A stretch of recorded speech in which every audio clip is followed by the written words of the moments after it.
आज हम बात करने वाले हैं दुनिया की सबसे आइकॉनिक मॉन्स्टर फिल्मों में से एक किंग कॉन्ग की। लेकिन ये सिर्फ एक विशाल गोरिल्ला की कहानी नहीं है, ये कहानी है लालच, डर, प्यार और इंसानों की क्रूरता की।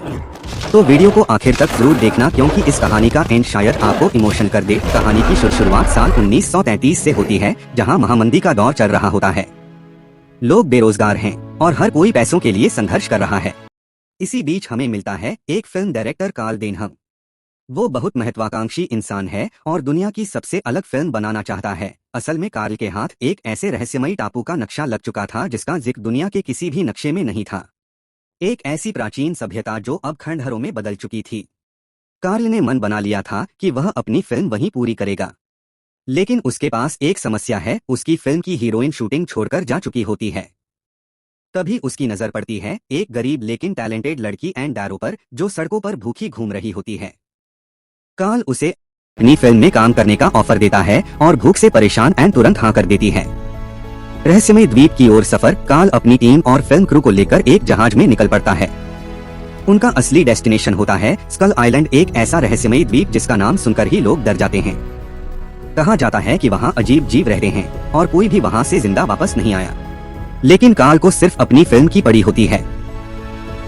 एन अंदर से बहुत घबराई हुई थी कि आखिर वह अपने आदर्श जैक से पहली बार बात कैसे करेगी। वह आईने में खुद को देखते हुए बार बार मन ही मन अपने शब्द दोहरा रही थी। एन भी पूरी तरह तैयार होकर उनसे मिलने पहुंची और सामने बैठे शख्स को देखकर हैरान रह गई। उसने उत्साह में आकर उसकी तारीफों के पुल बांध दिए, लेकिन असल में वह जैक से नहीं बल्कि फिल्म के हीरो ब्रूस से बात कर रही थी। असली जैक पीछे खड़ा यह सब सुनकर मुस्कुरा रहा था। यहीं से उन दोनों के बीच एक अजीब सा प्यारा रिश्ता पनपने लगा। जहाज पर मौजूद सभी लोगों को यही पता था कि वे सिंगापुर जा रहे हैं। लेकिन अब अचानक कार्ल कैप्टन एंगलहॉर्न से दक्षिण पश्चिम की ओर मुड़ने के लिए कहता है। कैप्टन एंगलहॉर्न उसे नक्शा देखने के बाद बताता है कि उस दिशा में जमीन का कोई टुकड़ा मौजूद नहीं है। इस पर कार्ल उसे यकीन दिलाता है कि उधर एक स्कल आइलैंड है जिसे आज तक किसी ने नहीं खोजा है। कार्ल उसे लालच देता है कि वहाँ पहुँचने पर कैप्टन को सिर्फ फायदा ही फायदा होगा। एक पल के लिए अनुभवी कैप्टन के मन में भी लालच आ जाता है और वह जहाज का रुख मोड़ने को तैयार हो जाता है। जहाज के कुक लंपी ने एक पुरानी घटना का जिक्र करते हुए बताया कि 7 साल पहले वह और हेस एक नॉर्वेजियन जहाज पर काम करते थे। एक दिन उन्हें समंदर के बीचों बीच एक भटकता हुआ आदमी मिला जो अधमरी हालत में था। उसकी नाव किसी अनजान टापू से टकराकर तहस-नहस हो गई थी। उस आदमी ने मरते मरते बताया था कि वहाँ एक विशालकाय दीवार थी, इतनी पुरानी कि उसकी उम्र का अंदाजा लगाना भी मुश्किल था। यह सुनकर जहाज पर मौजूद सभी लोग डर गए। सबके मन में एक ही खौफनाक सवाल था कि आखिर किसे कैद करने के लिए 100 फीट ऊंची दीवार बनाई गई होगी। लेकिन कार्ल ने लंबी की बातों को महज एक मजाक कहकर हवा में उड़ा दिया। तब हेस ने भी दखल दिया और कार्ल को बड़ी गंभीरता से समझाया कि अगर वह वाकई उस आइलैंड पर गया तो वहाँ से उसका बचकर लौट पाना नामुमकिन होगा। तभी अचानक जहाज घनघोर धुंध में फंस गया। कैप्टन के आदेश पर तुरंत पानी की गहराई जांची गई। पता चला कि वे किसी जमीन से टकराने वाले हैं। कैप्टन ने फिर भी जहाज नहीं रोका और गहराई नापते हुए उसे आगे बढ़ाते रहे। तभी जमीन चिल्ला उठा कि वे सामने एक विशाल चट्टान से टकराने वाले हैं। तुरंत इंजन बंद कर दिया गया और गति नियंत्रित करने की पूरी कोशिश की गई, लेकिन जहाज एक झटके के साथ चट्टान से जा टकराया। जहाज अब चट्टानों के बीच पूरी तरह फंस चुका था। एन की नजरें जब सामने पड़ी तो वह उन विशालकाय दीवारों को देखकर दंग रह गई। यही वह रहस्यमयी स्कल आइलैंड था। कई दिनों के सफर के बाद आखिरकार जहाज उस द्वीप तक पहुंच जाता है। पूरा इलाका धुंध से भरा होता है और वहां एक विशाल दीवार बनी होती है। दीवार के पीछे से अजीब आवाज आती रहती है। जल्द ही टीम को पता चलता है कि वहां रहने वाले आदिवासी लोग किसी देवता की पूजा करते हैं और उस देवता का नाम होता है कॉन्ग। रात के समय आदिवासी लोग पूरी फिल्मी टीम को चारों तरफ से घेर कर बंदी बना लिया। वे अब एक ऐसी हिंसक सभ्यता के बीच फंस चुके थे जहाँ से बच निकलना लगभग नामुमकिन था। एक खूंखार बुढ़िया ने उस दैत्य को बलि चढ़ाने के लिए एन का चुनाव कर लिया था। वे बाकी क्रू मेंबर्स को मारने लगे और अब बारी कार्ल की थी। जैसे ही एक आदिवासी ने कार्ल को मारने के लिए अपना हथियार उठाया, एक गोली उसके सीने को चीरती हुई निकल गई। उनके साथ उनकी पूरी टीम अत्याधुनिक हथियारों से लैस थी। यह देख सारे आदिवासी अपनी जान बचाकर भाग खड़े हुए। अब उन सभी का केवल एक ही मकसद था, किसी भी तरह इस मनहूस आइलैंड से बाहर निकलना। जहाज को हल्का करने के लिए उस पर लदे फालतू सामान को समंदर में फेंक दिया गया।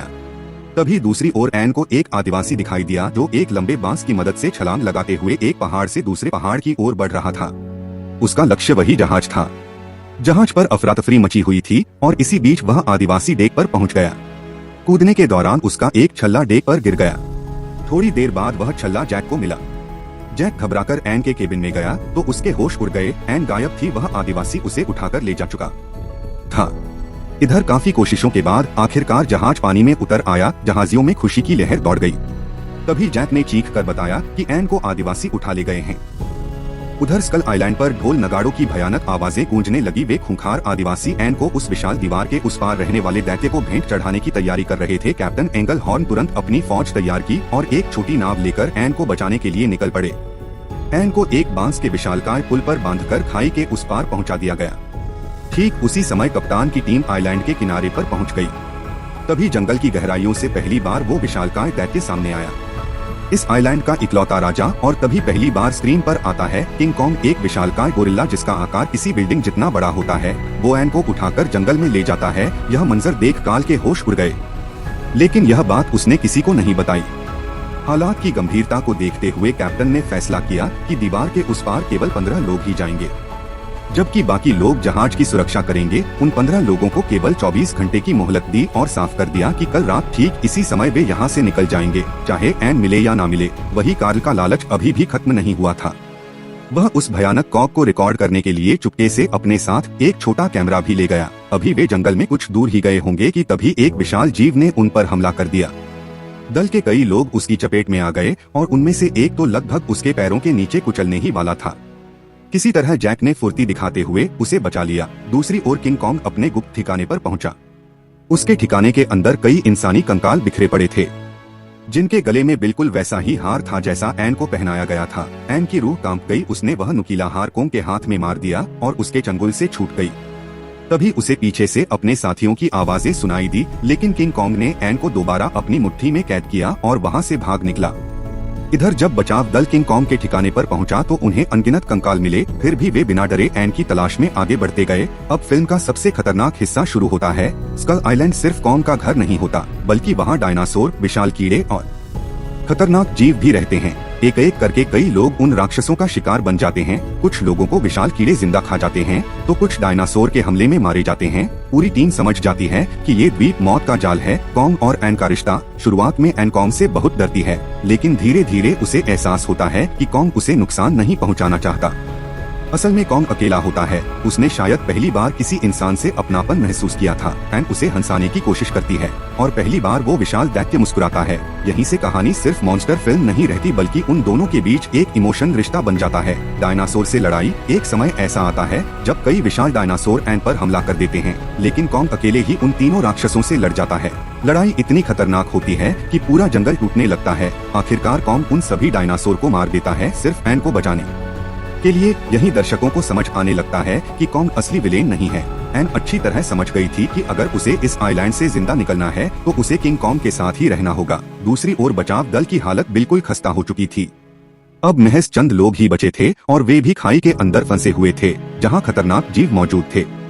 कार्ल का कैमरा टूट चुका था और उसके साथ ही फिल्म पूरी करने का उसका सपना भी। वह पागलों की तरह अपना सारा गुस्सा उन खतरनाक जीवों पर निकालने लगा। जैक को अब भी पूरा भरोसा था कि एन जिंदा होगी और वह उसे लिए बिना वापस नहीं जाएगा। टीम के बाकी लोग जहाज की ओर लौट गए। यह बात समझ पाना मुश्किल था कि आखिर क्यों इस आइलैंड का हर जीव अपने मूल आकार से कहीं ज्यादा विशाल था। जैक तमाम मुश्किलों को पार करता हुआ किंग कॉन्ग के ठिकाने पर जा पहुंचा। वहां पहुंचकर जैक ने देखा कि एन और किंग कॉन्ग गहरी नींद में सो रहे थे। जैक ने दबी आवाज में एन को जगाया, लेकिन उसकी आहट से किंग कॉन्ग की भी आंख खुल गई और उसने तुरंत जैक पर हमला कर दिया। तभी वहां सो रहे विशाल चमगादड़ जाग उठे और वे झुंड बनाकर किंग कॉन्ग पर लिपट गए। मौका मिलते ही एन जैक की पीठ पर बैठ गई। जैक ने उड़ते हुए चमगादड़ का पैर पकड़ लिया और किंग कॉन्ग की पहुंच से दूर निकल गए। किंग कॉन्ग की भयानक गुर्राहट पूरे आइलैंड पर गूंज उठी। वह पागलों की तरह उन दोनों का पीछा करने लगा। इंसानों का लालच। उधर कार्ल के शातिर दिमाग में एक बेहद खतरनाक योजना चल रही थी। कार्ल देनहम सिर्फ पैसा देख रहा होता है। वो सोचता है कि अगर कॉन्ग को जिंदा पकड़ लिया जाए तो पूरी दुनिया उससे पैसा कमाएगी। आखिरकार वो लोग गैस बम की मदद से कॉन्ग को बेहोश कर देते हैं और उसे जहाज में बांधकर न्यूयॉर्क ले आते हैं। अब कॉन्ग को लोगों के सामने 8वां अजूबा कहकर पेश किया जाता है।